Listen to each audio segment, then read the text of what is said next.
Can you believe it? We're already to the halfway point almost of the high school football season. Some teams have yet to play a region game, believe it or not. But for a lot of teams, especially in Region 1 6A, that changes this week. Joining me, Jeff Birchfield, Brian Woodson, Andrew Smith. I'm your sports editor, J.D. Vaughn, for episode 6 of the Six Rivers Media Sports Huddle Season 2. We'll talk about that and more right after this from our sponsor, Lazy J Farms Old Fashioned Butcher Shop.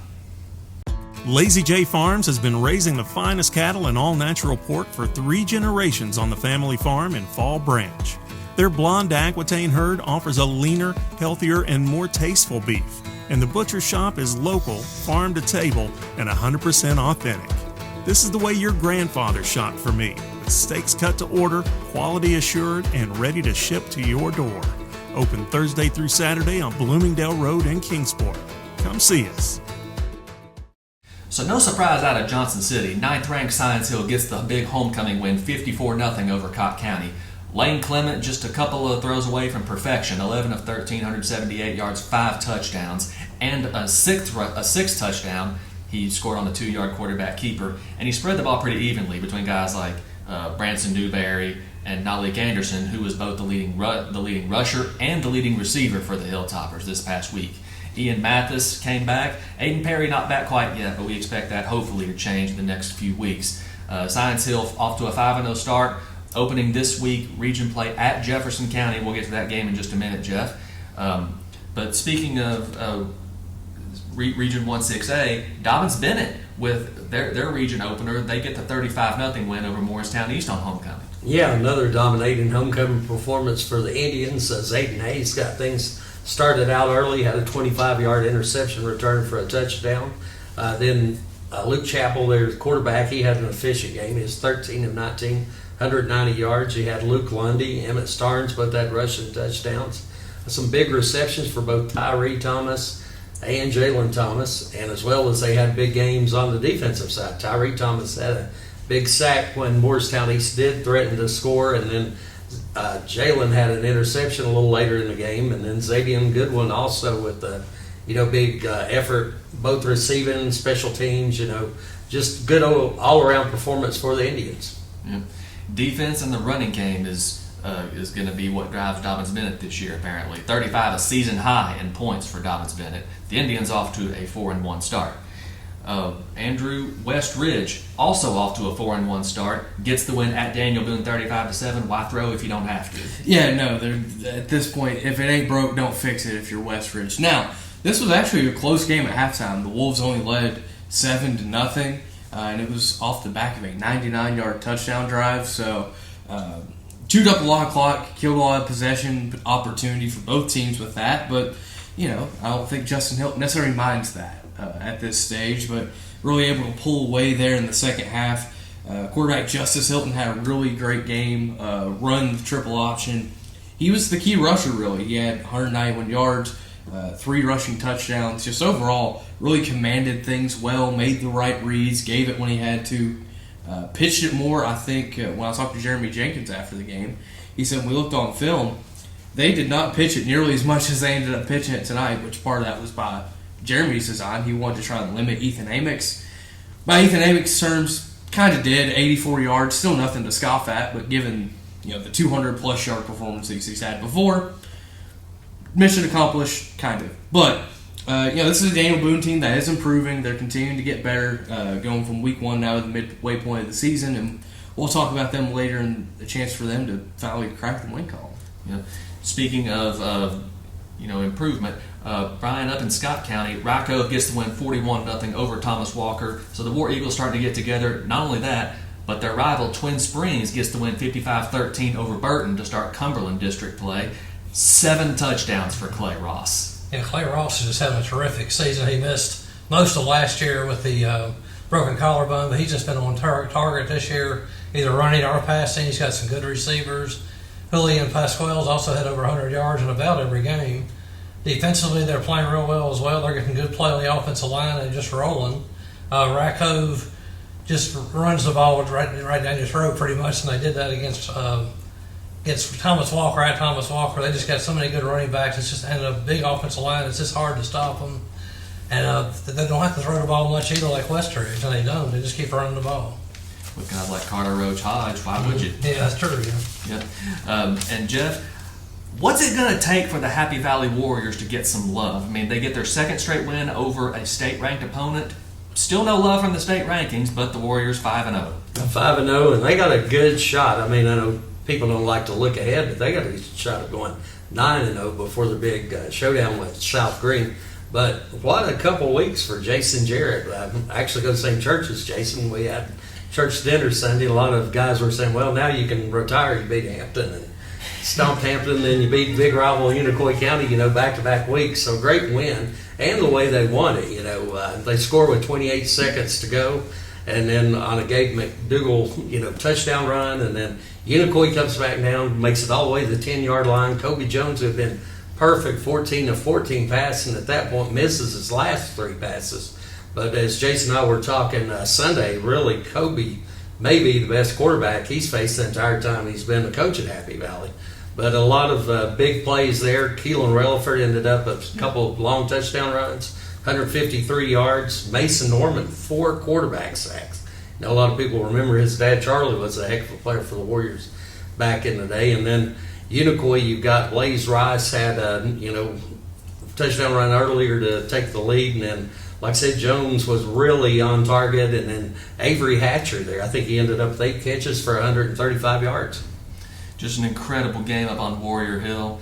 The past few games between those teams have gone right down to the wire. 7-6 last year, 26-23 this year. Yeah, unfortunately, last year they didn't get a finish because it was, when the storms.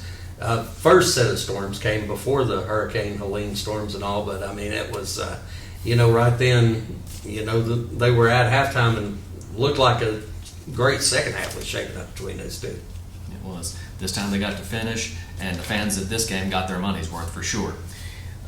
Andrew, the Hampton Bulldogs, let's turn to Carter County for a minute. Hampton gets the shutout win on Thursday night, and then Sean Witten, the winningest coach in Elizabethton history. Yeah, another fantastic accomplishment for Sean. He's been Elizabethton for a long time now. Passing his grandfather Dave Ryder on the all-time wins list there at Betsy, and they did it in dominating fashion. Really, they jumped out to a 30-0 lead over Cherokee. Really, just kind of took control early and never relinquished it. Which that's really the first time we've seen that from Elizabethton this year. They've been in a lot of dogfights, a lot of close games. Now, 2 weeks ago against Volunteer, they kind of did, then let Volunteer back in. There was no letting Cherokee back in this one. So a big win there. In the first half, Cherokee only had 44 total yards of offense. So the defense really stepped up big for Elizabethton. And, you mentioned that big win Hampton got. Good for them to kind of bounce back after their tough loss to Happy Valley, 48-0 win over Jellicoe. They outgained the Blue Devils 460-59. Just absolute control for Hampton in that game. Jaden Kuhn was actually the leading rusher there for Hampton. He had an 82-yard run early, ended up just shy of 100 rushing yards there as well. Connor McKinney, almost 175 total yards between throwing it and running it. So, big win for Hampton. We'll talk a little bit more about their matchup coming up this week, but good for them to kind of get back on the right side of things. Yeah. Brian, Gate City on the right side of things, off to a 3-1 start. They get that big win over Marion. Oh, and Tennessee High and Virginia High. The rivalry finally came back, and Jack Richardson wasn't going to miss this opportunity. No, it was pretty amazing. Everybody going in, all the pregame talk was about the game series coming back, and Virginia High maybe having a shot in this one after being blown out so badly the few years before when they did play. First time they played since 2019. And Tennessee High didn't care. They went out there and just took care of them from the start. Jack had 2 touchdown passes, a touchdown run. Baron Harkleroad had a catch for a touchdown, ran for a touchdown. Elijah Plumbar had 2 touchdowns. Cooper Boer was really good on defense, like he's been all year at linebacker. So they just really dominated Virginia High from start to finish. Yeah. Gate City, of course, with the homecoming win. No surprise there. Marion, of course, still looking for that first win. Volunteer gets back on track this week, a 41-31 win at Seymour. That's a conference win, so the Falcons 2-1 in region play. Lincoln Wilson leads the way, of course. Bryson Christian, Owen Fleener lead the ground games, but But still, the Falcons still on pace to have one of, if not their best season in program history, believe it or not. They're sitting at 4-1 at the halfway point. Sevier County, of course, defending state champion, gets the conference win over David Crockett, 55-14. No surprise there. Greenville, no surprise, gets the win at Sullivan East, 63-0. Johnson County gets one at Claiborne, 18-14. I mean, scoff at it all you want to. It's a conference win on the road. Middlesboro gets the win over Cloudland, and Hancock County a 26-0 winner over Unaka. That's going to wrap it up for Week 5 of high school football, but we'll come back and talk about Week 6 right after this from Lazy J Farms.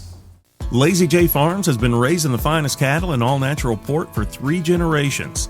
Our blonde Aquitaine herd offers a leaner, healthier, and more tasteful beef that ships from our store directly to your freezer.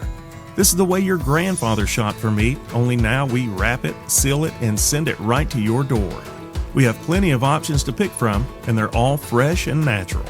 Just visit our website at lazyjbeef.com and choose your package. We'll get it straight to you. Well, West Ridge is going to be rocking this Friday night. The Wolves welcoming rival Dobbins Bennett to the Evelyn Rafalowski Athletic Complex. Not since 1993 has Dobbins Bennett lost to a Sullivan County school. Of course, the last time was 33-7 by Sullivan South in Death Valley. It's such a tired narrative at this point. You always hear that, this is going to be the year West Ridge gets over the hump, this, that, and the other. But honestly, like both coaches said, both Joey Christian and Justin Hilton told me, it's going to be won at the line of scrimmage.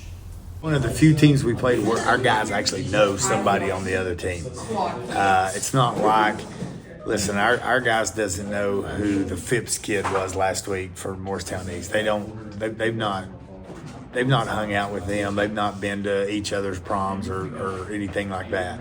And they certainly hadn't done it to Oak Ridge, Asheville, or anything like that. Maybe Gate City, they probably knew some of those kids. But this is a game where you know somebody, so there's bragging rights on the board, and that's important when it's like 6A football. It's a line of scrimmage game, and I think that West Ridge, Coach Hilton has really leaned into that. So they're going to run the football, and the offense that they're running, the double slots and double wing and all the option stuff. Just says you're going to run the football, and they have against everybody to the 4 and almost 500 yards one game, and then they'll turn it around and they're going to do everything they can to stop the run against you. So you're not going to be able to run, and they're going to be able to run. So something's got to give Friday night on that. I love what they're doing. Just with the scheme that they run, how they're running it, is exactly what's best for their program. They're doing a great job with it. They've made some personnel changes within the last week. We've seen some different guys in the line of scrimmage, seen some different linebackers playing. So maybe that was dictated by who they were playing. We're not sure. But regardless of who's on the field, they're going to be well coached. John Ellis does a good job with them. Jesse's helping him, so I know that they're going to be sound. Not sure what the scheme's going to be. I've tried to guess every week, and we've gotten a different scheme every week. When you're running this offense nobody else runs, then it's hard to prepare for it, for us as well as the other team, because you don't see what they're going to do. We pretty much, every time we have a home game, have a pretty great atmosphere, and Dobbins Bend's the same way. I'm sure that they'll travel well. It's just another opportunity for our guys to go out there. It's our first conference game, which is a big deal, and every year is a new set of kids that's coming in, and you're right, they hear a lot of the same things, but we really just need to go out there, execute our game plan, and see what happens. Obviously, the ground game, huge for both teams. Emmett Starnes and Luke Lundy for Dobbins Bennett with quarterback Levi Chappell. Justice Hilton, again, like Andrew said, if it ain't broke, don't fix it. And with the weather forecast maybe calling for some rain on Friday, could that play into West Ridge's favor with quarterback Justice Hilton and running back Ethan Amix and what the Wolves like to do offensively? Woody Hayes said it. I've alluded to that quote several times, so I won't go there again. At the end of the day, Friday night, 7 o'clock, West Ridge has a chance to end Sullivan County's drought against Kingsport Dobbins Bennett. Speaking of droughts, Jeff, it's not really a drought necessarily, but Science Hill going on the road to Jefferson County The Hilltoppers won 20-14 last year thanks to some guy named Baylor. But there's not really that standout like Baylor necessarily this year. But still, the Hilltoppers getting it done. What do they have to do to start 6-0? Well, maybe you don't have Baylor necessary this year. It was our player of the year, but you were talking about how efficient quarterback Lane Clement's been in these first few games. And then also on the other side, Jefferson County, they lost Skylar Thomas, who was one of their big play guys, but been a great rivalry the last few years. I know Jeff County won 25-21 back in 2013, but if you look at Jeff County, and Stacey Carter says it seems like every year just how big they are up front. And Spencer Riley being a former offensive lineman, University of Tennessee, you can see that's sort of his specialty. He's got a lineman this year named Grant Arnold's like 6'5", 325 pounds. He's getting a lot of offers from FCS schools and Group of 5 schools. And then quarterback, they've got back here again for coming back. So they should be, pretty strong team overall, and they've got some good players, other players up on the offensive line, Harrison Kisbett, Jackson Holt, Connor Austin. I named a few of those guys. Hunter Gilliam, there's some really big guys up front. So Suns Hill's, going to have a task going up against those guys. Now the Hilltoppers, though, they have a lot of speed. They have a lot of, power, themselves. And then Leek Anderson, you talked about him. He's just been playing lights out. And then great for them to have Ian Mathis back. I know last year on the final drive, Mathis sort of took over when they were trying to run the clock out and had like 59 yards on that drive. I talk about a football team that reflects their coach. I mean, every year it seems like he has those big old boys on that offensive line. Well, it definitely reflects their coach on the size. I mean, I think their offensive line, I think the smallest is 6'2". I mean, it's crazy. I mean, the length and how big they are. And they lost a couple, too, from that last year's team. So, they just keep replacing them. Now, there's a few of them back, but they replace them with guys just as big and just as long and as good as the other ones. So, they've got a lot of good-looking players. I mean, from skilled players to the line on both sides of the ball. So we got to be ready to play. So I expect a good game both in Bluntville and Dumpling Valley this week. We also expect a good game. We would think from Hampton this week. The 8th-ranked Bulldogs welcoming North Greene in a game that could potentially have ramifications when it comes to a conference champion in Region 1-1A. It really could. You look at how last year went in Region 1-1A. North Greene was one game away from winning the conference title and lost to Cosby for that conference championship in the last week of the year. So this is the North Greene team that's been there, that's been in the contention for this conference title for multiple years now even. And obviously Hampton dropping back down into single A. These teams haven't played since 2016. It's been a little bit of time, and in this series history, it's been dominated by Hampton. Sure. Literally, Hampton's never lost to North Greene in program history, and most of those games have not been particularly close. Yeah, I would not expect that to be. You just jinxed it. I would not expect that to be the case on Friday night. This will be the biggest test for Hampton in conference play thus far. Jellicoe, Sunbright. Not quite the same team that North Greene is. I would expect this to be a very tight, physical game. Both teams, I think, want to run the football. Both teams have horses to do it. So it should be a really fun one on Warrior Hill. Yeah. Speaking of horses, Gate City at home this week against David Crockett. Little interstate battle there. Sam Casey, the running back of David Crockett, quarterback A.J. Wynn. But that stable of backs for Gate City, Walker Hillman, Mason Hickman, and Corey Bird, I mean, obviously with the weather forecast, you got to think Gate City is going to be turning to those guys this week. Yes, they can do it very well. Walker Hillman is just a terrific running back. Corey Bird just gives him a different. He's always been able to run, but this year he just seems like he's taking the next step to the next level. He can remove moves. They got a guy that can go up the middle with Mason Hickman also. Zane Reed's been terrific throwing the ball. When he has thrown it, he threw a touchdown pass to Caden Housewright last week against Marion, where Housewright just outleaped the defender and then went 81 yards for a touchdown. So they're really playing well right now. They've never played David Crockett. This is their first meeting. Gate City's got a big task next week at Union and a big, huge Mountain 7 game. So obviously they need to keep rolling and get them a win here and move forward and get ready for that game.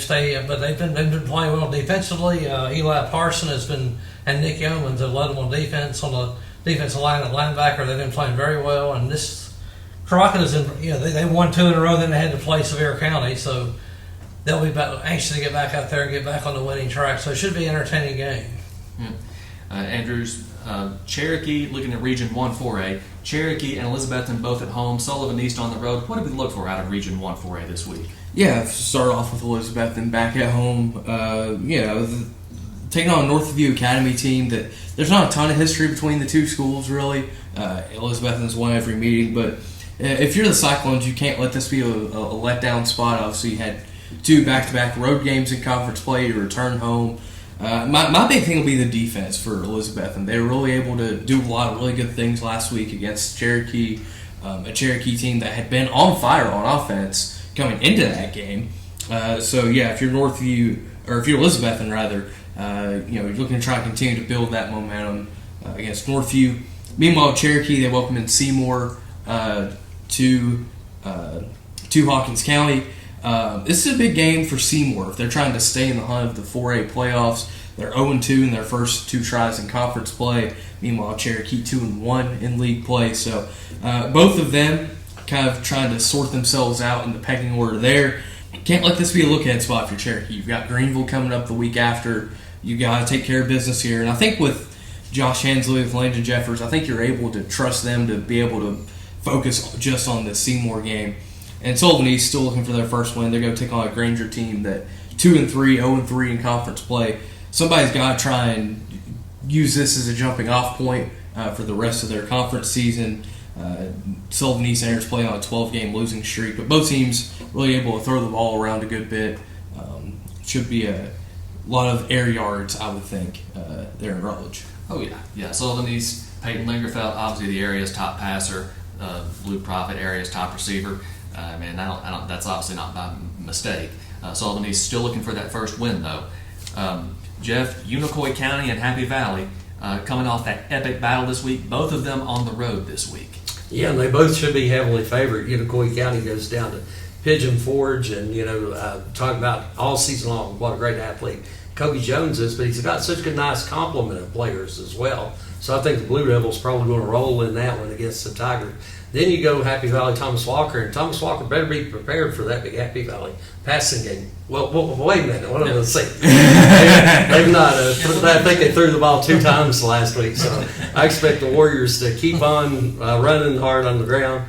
Looks like last week they matched the 5-0 start they had in 2017. Year before in 2016 they went 7-0. You would really think they've got a shot at doing that. And like I said, don't want to look ahead too much, but I think the Warriors got a really good shot of going 9-0 really before they play South Green. But Happy Valley Gabe McDougal's playing so well. Relaford's added so much speed to that rushing game. They've got a lot of other good players, Lane Parker and some of those guys. So I really expect the Warriors to roll there against the Pioneers. Yep, but like you said, they cannot afford to look ahead. And speaking of not being able to look ahead, Brian, Twin Springs on the road this week at Craig County.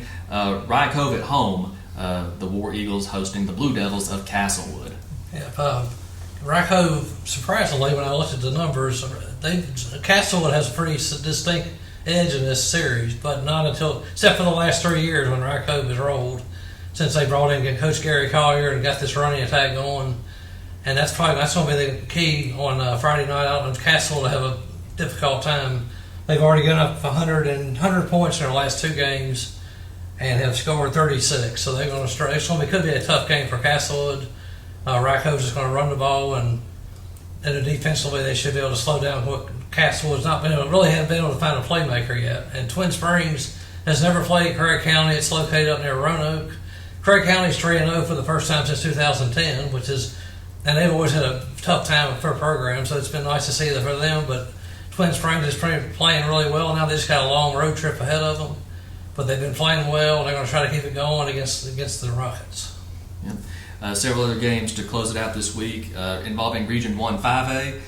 Cott County at Daniel Boone. Someone is going to leave Ken Green Field with their first win of the season, and it's a conference win, no less. Abingdon on the road at Tennessee High this week. Another interstate battle there between the Vikings. Cloudland and Unaka both on the road this week. Cloudland at Jellicoe, Unaka at Sunbright. Conference games for the two of them. And speaking of conference games, Providence Academy, 2-2 in non-region play. They welcome their first region game as a TSSAA member this Friday night. They welcome Middle Tennessee Christian up to Johnson City. That's going to wrap it up for this week's edition of the Six Rivers Media Sports Huddle. Get out there and enjoy some football, and we'll see you next week. Lazy J Farms has been raising the finest cattle in all-natural pork for 3 generations.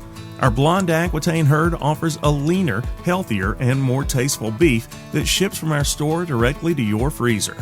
This is the way your grandfather shot for meat, only now we wrap it, seal it, and send it right to your door. We have plenty of options to pick from, and they're all fresh and natural. Just visit our website at lazyjbeef.com and choose your package. We'll get it straight to you.